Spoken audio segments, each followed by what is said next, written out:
I'm gonna share with you one crypto tool na halos ginagamit to ng lahat.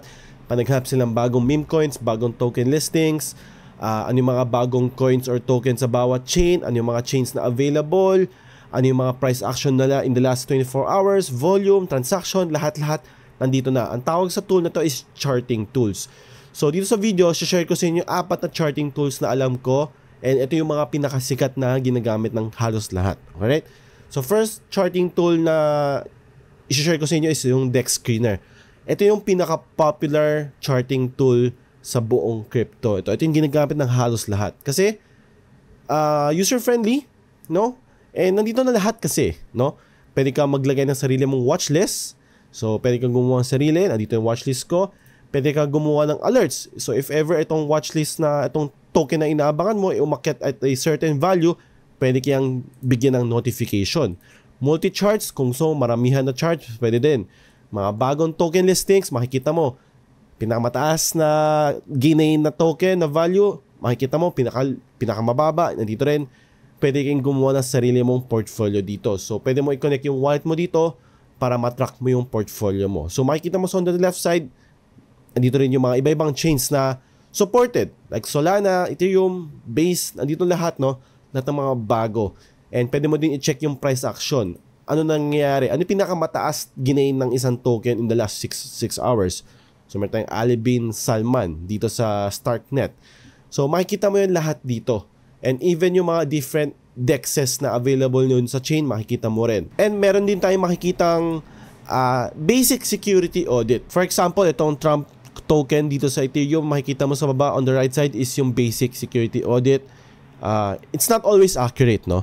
Porket may issue na, ibig sabihin nun, red flag na, bawal nang, wag na tayong bilhin. Merong mga basic security issues din, and hindi to lagi accurate. So, hindi mo pwedeng fully dependent ka dito sa mga basic audit ng Dex Screener. Pero at least, nandyan yan, para at least may konting tulong sa inyo, no? And also yung red flag, bullish ba yung mga tokens, information ng token, website, Twitter, Telegram, and even yung basic exchange rate, makikita mo rin dito.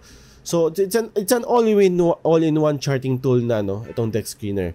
So, other 2 or 3 examples ng charting tool na medyo matunog din is yung Dex Tools and Gecko Terminal. I think ito yung second best charting tool eh. And last is Define. Ito medyo bago lang to. Itong Define kasi ang maganda dito, pwede ka na diretso mag-swap dito. Meron silang kinakalakaltas na 0.5% transaction fee every time you buy and sold. Meron silang nakukuha 0.5 transaction fee. But, mabilis, no? And wala na yung mga slippage na yan. As in, parang priority. Parang bot din siya eh. Parang trading bot na rin siya. And it's still quite new. So, ito yung medyo ine-explore ko pa. Tinry ko siyang gamitin. And, kailangan mo ng sariling wallet dito sa Define. So, kailangan mo gumawa ng sariling wallet. So, kung may existing wallet ka, ita-transfer mo yung Ethereum mo or kung ano yung gas token or yung gagamitin mo pambili. Lilipat mo siya sa wallet mo sa Define and doon ka mag-trade. Once okay ka na mag-trade, pwede mo withdraw, pabalik doon sa existing wallet mo. So, may sarili silang wallet. And, pwede rin, lahat ng mga pwede mong gawin sa Dex Screener, pwede mo rin gawin dito, like portfolio, discover kayo ng mga bagong coins, mga new, hot trending tokens, makikita mo rin yan dito. So, nagtatalo-talo na lang yan sa UI and sa mga features. So, for Gecko Terminal, makikita mo sa left side, ito rin, lahat ng mga available na chains na pwede mong makita.